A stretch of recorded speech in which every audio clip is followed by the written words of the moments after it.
Welcome to my channel. Next வந்து பார்த்தீங்கன்னா exercise 3.17ல் ஃபோர்த் ஒன் பார்க்கலாம். ஏ கொடுத்துருக்காங்க. Find the transpose of A. Transpose of A means we have to change the rows into column, column into row. So என்ன பண்ணணும், ரோவெல்லாம் காலமாக மாற்றணும், காலமெல்லாம் ரோவாக மாற்றணும், அவ்வளோதான். ஸோ 5 4 3 ஃபஸ்ட்டு ரோ வந்து ஃபஸ்ட்டு காலமாக மாறிடும். அடுத்த ரோ 1 -7 9 அடுத்த காலமாக மாறிடுச்சு. 3 8 2 தேர்ட் ரோ வந்து third column. So interchanging rose into காலம், அதுதான் டிரான்ஸ்போஸ் ஆஃப் ஏ. அதே சேம் மாடல் தான், ஆனால் டிரான்ஸ்போஸ் ஆஃப் மைனஸ் ஏ கேட்குறாங்க. ஸோ நம்ம என்ன பண்ணணும், ஆஸ் யூஸ்வல் இந்த சம் மாதிரி டிரான்ஸ்போஸ் ஆஃப் ஏ ஃபஸ்ட்டு கண்டுபிடிச்சிட்டு அப்புறம் டிரான்ஸ்போஸ் ஆஃப் மைனஸ் ஏனா ஒவ்வொரு எலிமெண்ட்டோட சைனை சேஞ்ச் பண்ணிடணும், அவ்வளோதான். So first transpose of A கண்டுபிடிக்கிறதுக்கு கொஸ்டினில் கொடுத்துருக்க ஏ ஈக்குவல் டு இது இருக்கு இல்லையா. ஸோ டிரான்ஸ்போஸ்னால் interchanging row into column. So ரோவெல்லாம் என்ன பண்ணுறோம், காலமாக மாற்றிட்டோம். ஃபஸ்ட் ரோ ஃபஸ்ட் காலம் ஆகிடுச்சு, second row second column, third row third column. அடுத்தது transpose of minus A. Minus ஏன்னு என்ன அர்த்தம், ஒவ்வொரு எலிமெண்ட்டோட சைனையும் சேஞ்ச் பண்ணணும். அப்போ √7 -√7 -√5 +√5 +√3 -√3 -3 +3 ஆயிடுச்சு, 2 -2 -5 5, அவ்வளோதான். ஸோ டிரான்ஸ்போஸ் ஆஃப் ஏ கேட்டாங்கன்னா இன்டர்சேஞ்ச் மட்டும் பண்ணால் போதும். டிரான்ஸ்போஸ் ஆஃப் மைனஸ் ஏனா எப்பவும் போல் டிரான்ஸ்போஸ் ஆஃப் ஏ கண்டுபிடிச்சிட்டு அதுக்கு சைனை மாற்றணும். அடுத்த சம் பாருங்கள். இஃப் ஏ ஈக்குவல்ட்டுன்னு ஒரு மேட்ரிக்ஸ் கொடுத்துறான், 3/3 மேட்ரிக்ஸ். நம்ம என்ன வெரிஃபை பண்ணணும்னா A transpose the whole transpose equal to A அப்படின்னு வெரிஃபை பண்ணணும். இப்போ ஏங்கிறதுக்கு மேட்ரிக்ஸ் கொடுத்துட்டான். இப்போ ஏ டிரான்ஸ்போஸ்னால் ஆஸ் யூஸ்வல் நீங்கள் என்ன பண்ணுவீங்க, ரோவெல்லாம் காலமாக மாற்றுவீங்க. செகண்ட் ரோ செகண்ட் காலம் ஆயிடுச்சு, தேர்ட் ரோ தேர்ட் காலம் ஆயிடுச்சு. இப்போ ஏ டிரான்ஸ்போஸ் முடிச்சிட்டோம். திரும்ப என்ன பண்ண சொல்கிறான், நீ என்ன ஏ டிரான்ஸ்போஸ் ஃபைன் பண்ணிங்களோ அதுக்கு திரும்பவும் டிரான்ஸ்போஸ் கண்டுபிடிக்க சொல்கிறான். ஸோ நீ அகைன் டிரான்ஸ்போஸ் கண்டுபிடிங்க. அதே மாதிரி first row first column, second row second column, third row third column. So என்ன ஆயிடுச்சு பாருங்கள், இந்த அப்படியே இந்த ஆன்சரை பாருங்கள், இந்த ஏ ஆன்சரையும் பாருங்கள், சேமாக வந்துருச்சா பாருங்கள். அப்போ A transpose the whole transpose equal to ஏ.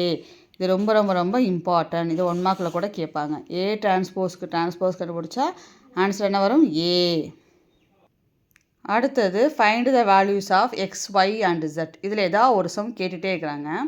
இந்த சம் நம்மளுக்கு ஈஸி தான், ஏன்னா வந்து நடுவில் வந்து ஈக்குவல் கொடுத்துறான். அப்போ இந்த மேட்ரிக்ஸும் ஈக்குவல் தான். அதனால் என்ன பண்ணுறோம், அந்தந்த பிளேஸில் அப்படியே ஈக்குவல் பண்ணுறோம். எக்ஸ் இருக்க இடத்துல 3 இருக்குது, அப்போ எக்ஸ் ஈக்குவல் டு 3. ஒய் இருக்க பிளேஸில் 12 இருக்குது, ஸோ ஒய் ஈக்குவல் டு 12. இசட்டோட பிளேஸில் 3 இருக்குது, ஸோ இசட் ஈக்குவல் டு 3. அவ்வளோ, இது முடிஞ்சு. நெக்ஸ்ட்டு சம் பார்த்திங்கன்னா நம்ம சால்வ் பண்ணுற மாதிரி வரும். இப்போ எக்ஸ் ப்ளஸ் ஒய்யோட பிளேஸில் 6 இருக்குது, அதை எழுதிக்கிங்க. 5 + இசட் இருக்க இடத்துல 5 இருக்குது, அதை இங்கே எழுதிக்கிங்க. XY இருக்க இடத்துல 8 இருக்குது, அதை எழுதிக்கிங்க. இப்போ 3ல் எது நம்மளுக்கு ஈஸியாக சால்வ் பண்ண முடியும் அப்படின்னு பாருங்கள். இப்போ பார்த்திங்கன்னா இதில் பார்த்திங்கன்னா ஒரே ஒரு வேரியபிள் தான் இருக்குது. ஒரே ஒரு வேரியபிள் இருக்கிறதா சால்வ் பண்ணுறது ஈஸி. 2 வேரியபிள் வர இடத்துல சால்வ் பண்ணுறதை விட ஒரு வேரியபிள் வரதை சால்வ் பண்ணுறது ஈஸி. ஸோ ஃபஸ்ட்டு இதை பண்ணி முடிச்சுருங்க. அப்போ இசட் ஈக்குவல் என்ன ஆகும், 5 இந்த பக்கம் ப்ளஸ்ஸாக அவ்வளோ இங்கே போனால் என்னவா போயிடுவான், மைனஸாக போயிடுவான். இப்போ 5 - 5 0 ஆயிரும். இந்த இன்டீஜர் ரூல்ஸு ஞாபகம் வச்சுக்கோங்க. இந்த சைடு ப்ளஸ்ஸாக இருந்துச்சுன்னா இங்கே வருமோ மைனஸ், இந்த சைடு மைனஸாக இருந்துச்சுன்னா இங்கே வருமோ ப்ளஸ்ஸு, இந்த சைடு இன்டூவாக இருந்ததுன்னா இங்கே வருமோ டிவைட், இந்த சைடு டிவைடாக இருந்ததுன்னா இந்த பக்கம் வரும்போது இன்டூ ஆகிடும். ப்ளஸ்ஸு மைனஸ் ஆகும், மைனஸ் ப்ளஸ் ஆகும். இந்த மாதிரி இன்டூ டிவைட் ஆகும், டிவைட் இன்டூ ஆயிரும். இப்போ இசட் கண்டுபிடிச்சிட்டோம். இனி ஒன்றே ஒன்று தான், அதாவது எக்ஸு ஒய் தான் கண்டுபிடிக்கணும். அப்போ இந்த ரெண்டையும் வச்சு யூஸ் பண்ணி என்ன பண்ணலான்னா, ஏதோ ஒன்று உங்களுக்கு பிடிச்சி எடுத்துங்க. நான் என்ன பண்ணியிருக்கேன்னா இதை தான் எடுத்திருக்கேன். ஃப்ரம் 1 ஈக்குவேஷன் 1லேருந்து ஒய்யை கண்டுபிடிச்சிட்டேன், 6 - Xன்னு. இப்போ ஒய் ஈக்குவல் டு 6 - Xஐ கொண்டு வந்து நம்ம செகண்டில் சப்ஸ்டியூட் பண்ண போகிறோம். அதை சப்ஸ்டியூட் பண்ணால் பாருங்கள், x × 6 6x ஆயிரும், -x × x x² equal to 8. இப்போ எல்லாத்தையும் ஒரே சைடு கொண்டு வாங்க. இப்போ தான் படித்தோம் இல்லையா, ப்ளஸ் இந்த பக்கம் வந்தால் மைனஸ் ஆயிரும், ஈக்குவல் டு 0. அப்புறம் ஒன்று ஞாபகம் வச்சுங்க, எப்போவுமே இந்த x² தான் ஃபஸ்ட் எழுதுவோம் இல்லையா, அதோட சைன் மைனஸாக வந்ததுன்னா எல்லா சைனையுமே இந்த சைடு ஈக்குவல் டு 0வாக இருக்கும்போது மட்டும்தான் அந்த வேலையை பண்ணணும், மற்ற டைமில் பண்ணக்கூடாது. இந்த சைடு 0வாக இருந்ததுன்னா எல்லாத்துக்கும் நம்ம சைன் சேஞ்ச் பண்ணிக்கலாம். அப்போ -x² வந்து +x² ஆயிரும், +6x -6 ஆயிரும், -8 +8 ஆயிடுச்சு. இப்போ இது உங்களுக்கு தெரிஞ்ச மெத்தடில் ஈக்குவேஷனை சால்வ் பண்ணுங்கள். நான் ட்ரீ மெத்தட் போட்டிருக்கேன். 8 ஆட் சம் வந்து -6 வரணும்.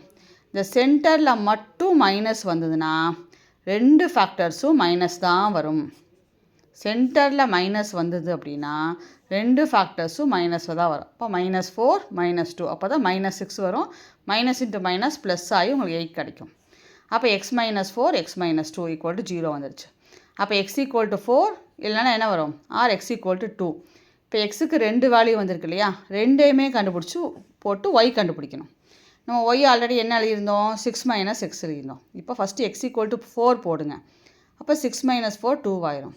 அடுத்து x = 2 போடுங்க. அப்போ 6 - 2 4 ஆயிரும். அப்புறம் செட்டில் கரெக்டாக ஆன்சர் எழுதணும். ஃபஸ்ட்டு எக்ஸுக்கு 2 போடும்போது y என்ன கிடச்சிது 4, z 0 தான். அடுத்து எக்ஸுக்கு 4 போடும்போது ஒய்க்கு என்ன கிடச்சிருச்சு 2, இசட்டுக்கு 0. அதாவது எக்ஸுக்கு என்ன போட்டு ஒய் என்ன வந்துச்சோ அதை வந்து செட்டாக கரெக்டாக எழுதிடுங்க, அவ்வளோதான். எக்ஸுக்கு 4 போடும்போது ஒய்க்கு 2 வந்திருக்கு, எக்ஸுக்கு 2 போடும்போது ஒய்க்கு 4 வந்துருச்சு. அதை கரெக்டாக சொல்யூஷன் போட்டு நீட்டாக ஹைலைட் பண்ணிடணும், அவ்வளோதான். இம்பார்ட்டன்ட் சம் இது, வெரி வெரி இம்பார்ட்டன்ட். இதுவும் அதே மாதிரி தான் ஈக்குவேஷன் சால்விங் மெத்தடில் தான் போடணும். கொடுத்துருக்கிறது x + y + z = 9, x + z = 5, y + z = 7. அதை நான் ஃபஸ்ட்டு எழுதிக்கேன், 3 ஈக்குவேஷன் எழுதிக்கிங்க. நம்ம என்ன பண்ணலான்னா ஃபஸ்ட்டு ஈக்குவேஷனில் x + y + z = 9 இருக்கு இல்லையா, இதை நம்ம என்ன பண்ணிட்டேன்னா நான் இந்த செகண்ட் ஈக்குவேஷனில் x + z = 5 இருக்குது, அதை நம்ம யூஸ் பண்ணிக்கிட்டோம். அப்போ x + z வந்து 5 ஆயிடுச்சு. இங்கே y மட்டும் பேலன்ஸ் இருக்குது. இப்போ y ஈஸியாக கண்டுபிடிச்சிடலாம். 9 - 5 = 4. புரியுதுங்களா? இதில் ரெண்டுமே இதை தூக்கி இதில் போட்டோம்னா y கிடச்சிரும், இதை தூக்கி இதிலையே போட்டோம்னா x கிடச்சிரும், அவ்வளோதான். இப்போ இதை தூக்கி இதில் போட போகிறோம். இப்போ y + z பிளேஸில் 7 ரீப்ளேஸ் பண்ணுங்கள். இதை தூக்கிட்டு 7 போட போகிறோம். அப்போ x + 7 = 9. அப்போ x = 9 - 7, இப்போ x = 2. புரியுதா? நல்லா பார்த்துங்க.